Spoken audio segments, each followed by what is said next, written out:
கையோட கட்டு, கையோட கட்டுன்னு அவ்வளோதான். இந்த டைம் போதும் உங்களுக்கு. ரொம்ப ஹையாலாம் பேச வேண்டாம் அவள்கிட்ட. அவளுக்கு திங்க எடுத்துருவாடா, யார் அனுப்பிச்சு விடுவோம், நாங்கள் போயிடுவோம். நீ சமத்தான்னு கேட்குறாரு, சமத்து தானே நீ? ஆமாம்.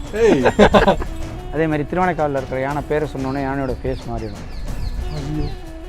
அகிலா எங்கடி? ஏய் அகிலா வந்திருக்காளா பாரு. இந்த சவுண்டு வந்து அடுத்த யானைக்கு கம்யூனிகேட் ஆகும். 3 கிலோமீட்டர் டிராவல் ஆகும் இந்த சத்தம். இந்த டெர்ன்னு சத்தம், இந்த சத்தம் வந்து அடுத்த யானைக்கு டிராவல் ஆகும். இருக்காளா பாரு, அகிலா வந்திருக்காளா பாரு, பாரு செக் பண்ணு. வந்தா போல இருக்கு வாசல்ல. இந்த சத்தம் வந்து அங்கே டிராவல் ஆகும். 2 கிலோமீட்டர் டிராவல் ஆகும். நீங்கள் யானையை ஃப்ரீயாக விட்டுட்டு இந்த அகிலா எங்கே இருக்குன்னு கேட்டிங்கன்னா கரெக்டாக காம்பஸ் மாதிரி அந்த யானை இருக்கிற டேரக்ஷன் வேற மாதிரி ஃபேஸ் டு ஃபேஸ் போயிடுவாங்க. இப்போ இந்த பொசிஷனை வச்சு பார்த்தீங்கன்னா இந்த கார்னரில் இருக்கணும் அந்த யானை. அந்த யானையோட ஷெட்டில் அந்த கார்னரில் இருக்கும்.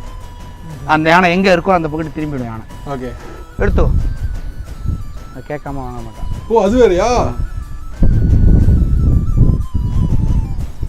ஏய் வாழைப்பழம் இருக்கடா, இது வேணாமா? வேணாட்டி அவன்கிட்ட கூப்பிட்டு கொடுத்துரு. எதுக்கப்புறம் கையில் வச்சுக்கிட்டு வேணாமாட்டா அது, அவன்கிட்டே கொடுத்துரு.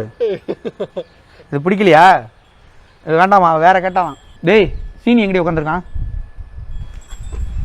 எங்க இருக்கான் அவன்? இங்க இருக்கான் பாரு. இருக்கானா?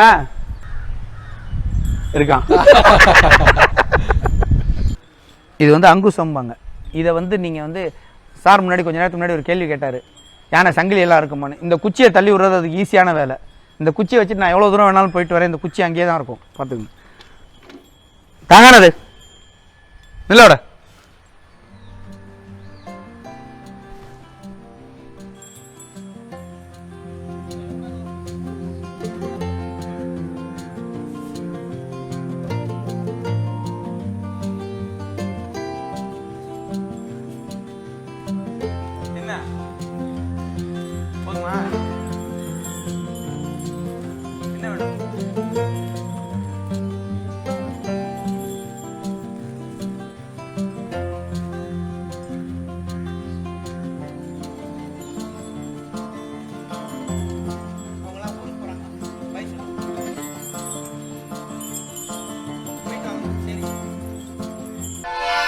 இந்த பேர் பிடிக்கும்.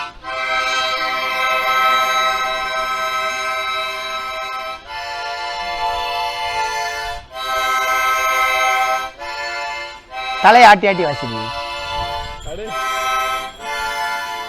நல்லா இருக்கா கேள்வி உங்கள்கிட்ட? போதும், அவ்வளோதான். நல்லா இருக்கான்னு கேட்டால் முடிஞ்சு போச்சு.